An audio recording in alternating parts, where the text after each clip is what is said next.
Untuk gula darah rendah, sering pandangan hilang, tiba-tiba pingsan setelah dicek gula darahnya rendah. Terus saya mau ngapain? Ya kalau gula darah rendah ya dinaikin. Kalau Anda datang ke UGD, biasa disuntik, diinfus pakai dextrose.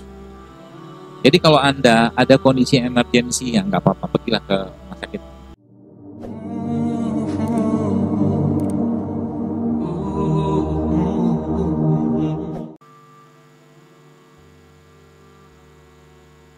Ini pertanyaan saya nggak tahu apa. Untuk gula darah rendah, sering pandangan hilang, tiba-tiba pingsan setelah dicek gula darahnya rendah. Terus saya mau ngapain? Ya kalau gula darah rendah ya dinaikin. Kalau Anda datang ke UGD, biasa disuntik, diinfus pakai dextrose. Jadi kalau Anda ada kondisi emergensi, ya nggak apa-apa, pergilah ke rumah sakit. Saya pribadi bukan anti obat ya, tapi kita proporsional aja lah. Kalau nggak perlu, jangan pakai. Kalau emergensi, nggak datang. Gak ada orang tanya gitu kan, ada kasus misalkan kakinya atau kulitnya luka robek, ya pergilah ke UGD, jahit atau apa gitu. Kecuali ya, Anda tahu ilmunya dan Anda yakin, catatannya yakin. Jadi semalam saya ke rumah seorang ustadz itu, dia emang Masya Allah ya, beliau dia bukan orang kesehatan ya, tapi memang Allah kasih petunjuk sama beliau. Jadi Alkisah itu suatu hari anaknya jatuh di depan rumahnya ya. Lalu berdarah-darah mukanya ini banyak. Tenang dia, dia lagi ngasih taklim di mana gitu kan, dipanggil sama istrinya gitu, dia pulang ke rumah, akhirnya diseka gitu kan, bekas darahnya tadi itu, dan kelihatan bahwa ternyata sumber berdarah di sini, di kelopak mata, ngalir gitu.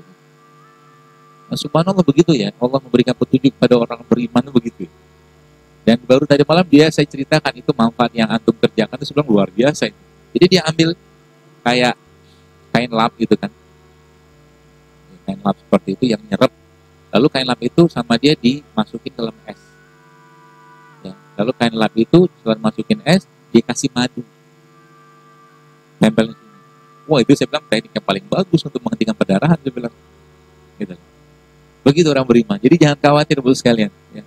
Orang yang beriman dekat sama Allah, Allah pasti akan mudahkan semua urusan kita. Urusan penyakit juga sama ya. Kalau kita sekarang ribet dengan urusan penyakit ini itu segala macam, berbagai macam penyakit, coba lakukan ini dulu yang pertama kali. Bahasa saya itu bertaubatlah sebelum berobat.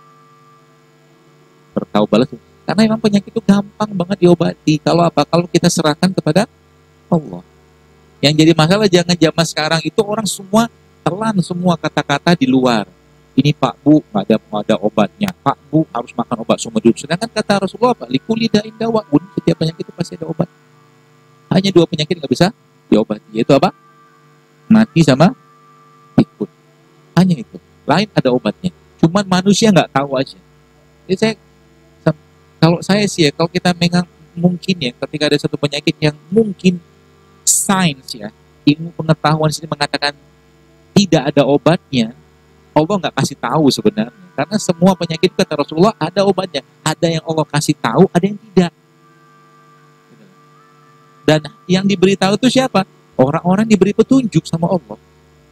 Ya, maka jaga hubungan sama Allah. Sehingga nanti apa? Kalaulah ada penyakit berat, tapi umumnya orang beriman, kalau betul-betul dia jaga keimanannya, untuk tidak makan sembarangan, untuk menjaga minum juga, menjaga pikiran, tidak mungkin kena penyakit berat, nggak mungkin. Udah tahu nggak sehat, jangan dimakan, kan gitu konsepnya. Nah, cuma tadi nafsu kan, seperti itu.